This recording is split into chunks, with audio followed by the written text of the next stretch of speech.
Hey guys, it's Windy from Windys.Art. Welcome back to my channel.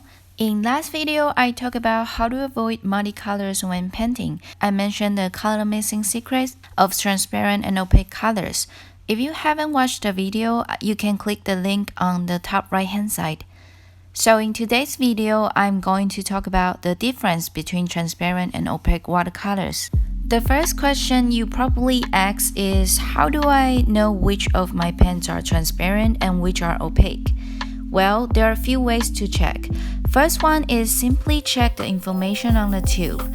I have few different brands of pens here, and depending on the brand, you might find a square or a circle on the tube. If the circle or square is empty, it means it's transparent. And if the pen is semi-transparent and semi-opaque, the square will have a diagonal line through it. If it's opaque, it will be a black square, as you can see here. However, not every brand has this information on the tube, so you can do a simple test. Draw a line with a black permanent marker and paint a line of each color over the black line. If the color is underneath the black line, which means you can no longer see the color, then it's transparent. If you can see the color on top of the black line, then it's opaque.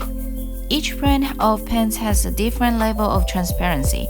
It depends on the pigment and ratio of pigment to gum arabic used. As you paint, you will find the brand that you prefer of each color.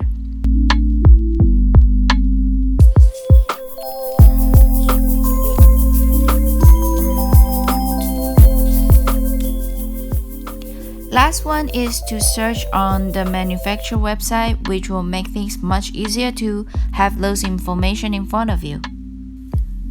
The next question you might ask is, how does this affect my painting?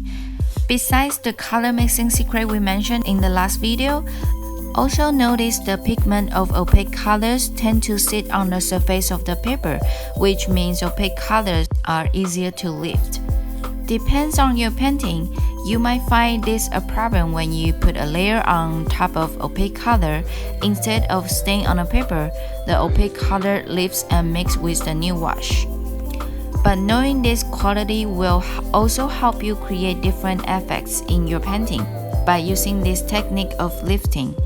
For example, I use this technique on the petal when painting the blue rose with one color, as you can see here. Unlike opaque colors, transparent color will stay in the fiber of the paper and will not lift when you place another layer on top. So if you like to paint with lots of layers and washes, I suggest using transparent, staining colors when creating layers upon layers of colors, and leave opaque colors for the top layer or washes. To lift pens, wait until your first layer is completely dry and wet your brush and lightly scrub the surface of the paper. Do make sure you have a hand towel handy to dab your paper as you lift the pen. If you don't dab your paper or rinse your brush, you will end up pushing dirty water around. So that's all for today's video. I really hope you've enjoyed it. If you do, please give it a thumbs up and make sure to subscribe to my channel and ring that bell so you won't miss out on my weekly art videos and tutorials. If you have any questions, feel free to leave a comment below and let me know. Thanks for watching. I'll see you next week. Bye!